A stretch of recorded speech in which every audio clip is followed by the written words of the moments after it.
दोस्तों, मृत्यु के 13 दिन बाद यमदूत आत्मा को पकड़कर यमलोक के मार्ग पर ले जाते हैं। यह मार्ग कांटों, कीलों, भालों और कठोर पत्थरों से भरा होता है। इन रास्तों पर कहीं आग जलती रहती है तो कहीं सैकड़ों दरारों से भरा एक सकरा रास्ता मिलता है।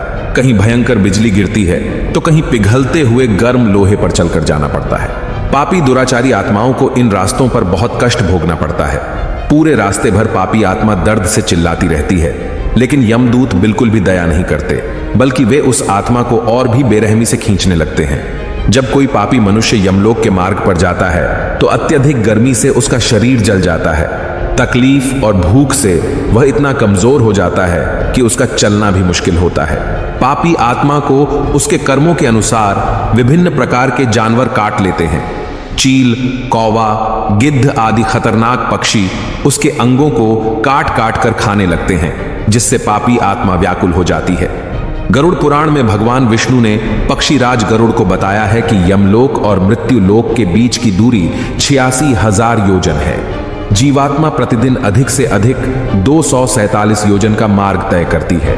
इस प्रकार यमलोक तक की दूरी आत्मा 348 दिनों में पूरी कर लेती है।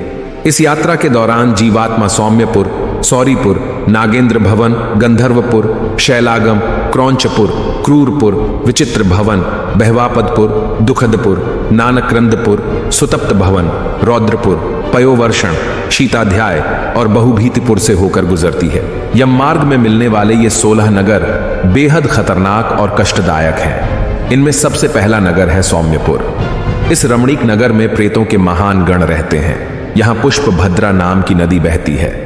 पापी आत्मा सौम्यपुर पहुंचकर दुख से चिल्लाने लगती है। अपने बच्चों और परिवारजनों को याद करके बहुत रोती है। रोते रोते उसे अपने किए हुए पाप याद आते हैं, जिसके लिए वो भगवान को याद कर यमदूतों से माफी मांगती है, लेकिन उसकी बात सुनी नहीं जाती। परिवारजनों द्वारा दिए गए मासिक पिंडदान को ग्रहण करके थकान से चूर वह जीवात्मा करुण विलाप करती है। इस नगर की खूबसूरत हरियाली और पहाड़ देखकर विश्राम करना चाहती है, लेकिन यमदूत उसे विश्राम करने नहीं देते और उसे घसीटते हुए दूसरे नगर ले जाते हैं।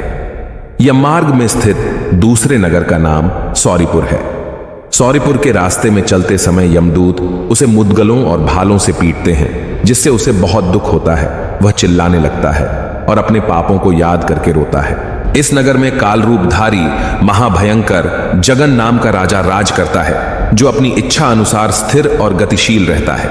उसे देखकर जीवात्मा अत्यंत भयभीत हो उठती है और अपने अनिष्ट की शंका से पीड़ित होकर त्रिपक्ष में पृथ्वी पर संबंधियों द्वारा दिए गए जलपिंड को खाकर बिना विश्राम किए दिन रात लगातार चलते हुए तीसरे नगर अर्थात नागेंद्र भवन पहुंचती है। नागेंद्र भवन पहुंचने में आत्मा को 3 माह का समय लग जाता है, जहां उसे महाभयंकर कष्टदायी वन मिलता है, जिसकी पीड़ा से विलाप करती हुई आत्मा यमदूतों से बार बार अपनी मुक्ति की प्रार्थना करती है। यहाँ वह आत्मा अपने बंधु बांधवों के द्वारा दिए गए अन्न जल को प्राप्त करती है। उसके बाद यमदूत उसे पाश में बांधकर दुख देते हुए पुनः आगे की ओर ले जाते हैं। चौथे मास में ये पापी आत्मा गंधर्व नगर पहुंच जाती है, जहां की पथरीली और तपती हुई जमीन पे चलते हुए उसके पैर जल जाते हैं। यहां आत्मा आराम करना चाहती है, लेकिन यमदूत उसे बिल्कुल भी आराम नहीं देते। चौथे मास में दिए गए श्राद्ध पिंड का भक्षण करके आत्मा शैलागम नामक नगर पहुंचती है, जहां उस पर लगातार पत्थरों की बारिश होती है।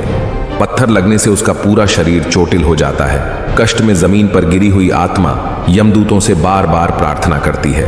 तब यमदूत उससे कहते हैं कि जीवित रहते हुए तुमने ज्ञान का मार्ग अपनाया नहीं, ना ही योग या भक्ति के मार्ग पे चले, और ना ही अच्छे कर्म किए, तो अब अपने कर्मों के फल भोगो। इस तरह इस नगर के कष्ट भोगते हुए आत्मा अपने सगे संबंधियों के द्वारा दिए गए पिंड खाकर बिना विश्राम किए हुए 5वें महीने में क्रौंचपुर में ले जाई जाती है। इस नगर में आत्मा अपने पुत्रों द्वारा दिए गए पिंडदान और घटदान से तृप्त होकर आधे मुहूर्त तक विश्राम करती है, और यमदूत उसे विश्राम करने से नहीं रोकते। लेकिन आधे मुहूर्त के बाद यमदूतों के द्वारा डराए जाने पर दुख से कांपते हुए पापी आत्मा उस पुर को छोड़कर चित्रभवन नामक पुर को जाता है, जहां यम का छोटा भाई विचित्र नाम वाला राजा राज्य करता है। इसी नगर में आगे एक वैतरणी नदी बहती है, जो 100 योजन चौड़ी है और रक्त तथा मवाद से भरी हुई है। जैसे ही वह पापी आत्मा इस नदी के किनारे पर पहुंचती है, उसे एक नाव दिखती है जिसे एक कैवर्त चलाता है। नाव पर सवार नाविक आत्मा से पूछता है कि यदि तुमने पृथ्वी पर गाय का दान किया है तो तुम इस नाव पर बैठकर खुशी से इस नदी को पार कर सकते हो। दोस्तों, जिस व्यक्ति ने जीवित रहते हुए योग्य गाय का दान नहीं किया होता, मृत्यु के बाद आकाश मार्ग से चलने वाले दूत उसके मुख में कांटा फंसाकर मछली की भांति उसे खींचते हुए वैतरणी नदी पार कराते हैं। वहां छठे महीने का पिंड खाकर अत्यधिक भूख से पीड़ित होकर आत्मा विलाप करती हुई आगे के रास्ते पर चल देती है। 7वें मास में वह बहवापतपुर को जाती है और वहां अपने पुत्रों द्वारा दिए हुए सप्तम मासिक पिंड को खाती है। रास्ते में यमदूत उसे फिर से पीटने लगते हैं और कहते हैं कि तुमने पृथ्वी पर कोई भी अच्छा काम नहीं किया, इसलिए अपने कर्मों के अनुसार ही फल भोगो। इसके बाद वह पापी आत्मा उस पुर को पार कर दुखद नामक पुर में पहुंचती है, जहां आकाश मार्ग से जाती हुई वह महान दुख प्राप्त करती है। रास्ते में यमदूत उस पर अपने अस्त्र शस्त्रों से प्रहार करते हैं, जिससे वह बार बार दर्द से कराहने लगती है। पापी आत्मा यमदूतों से कहती है कि पाप करते समय मेरे सगे संबंधियों ने, मेरी पत्नी या मेरे माता पिता किसी ने मुझे नहीं रोका। सबने केवल पैसा देखा। वो पैसा मैंने किन गलत कर्मों से कमाया, ये किसी ने नहीं देखा। काश मैं उन बुरे कर्मों से बच पाता तो मेरी यह दुर्दशा नहीं होती। इस तरह विलाप करते हुए वो आत्मा ग्लानि से रोती है और पिंडदान को ग्रहण कर मार्ग पर आगे बढ़ जाती है। यमदूत पापी आत्मा को लेकर 9वें मास में नानाक्रंदपुर पहुंचते हैं। वहां क्रंदन करते हुए अनेक भयावह क्रंदगणों को देखकर आत्मा बहुत दुखी हो जाती है। दूसरों को रोता हुआ देखकर उसे एहसास होता है कि यह लोक उसके जैसे अनगिनत आत्माओं से भरा है, जो वहां अपने कर्मों का दंड पाने आए हैं। पापी आत्मा भी अपने कर्मों को सोचकर आत्मग्लानि से भर जाती है, लेकिन यमदूतों से प्रश्न भी करती है कि अगर मृत्यु के बाद इतने कष्ट मिलते हैं तो अगले जीवन में वो याद क्यों नहीं रहते, क्योंकि अगर याद रहेंगे तो मनुष्य गलत कर्म करेगा ही नहीं। यमदूत उसे बताते हैं कि इसीलिए जीवन में मनुष्य को कष्ट दिए जाते हैं ताकि वह भगवान की शरण में आ सके, धर्म ग्रंथों की सीख को अपने जीवन में उतार सके। लेकिन पापी मनुष्य ऐसा करने के अतिरिक्त उस समस्या से निकलने का गलत मार्ग अपनाता है और पाप कर्म कर बैठता है। इसके बाद यमदूतों के द्वारा डराए जाने पर पापात्मा उस पुर को छोड़कर 10वें महीने में अत्यंत कठिनाई से सुतप्त भवन नामक नगर में पहुंचती है। वहां पुत्रादि से पिंडदान और जलांजलि प्राप्त करके भी सुखी नहीं होती। 11वां मास पूरा होने पर वह रौद्रपुर को जाता है और वहां भी पुत्रादि के द्वारा दिए हुए एकादश मासिक पिंड को खाता है। 11.5 मास बीतने पर वह जीव पयोवर्षण नामक नगर में पहुंचता है।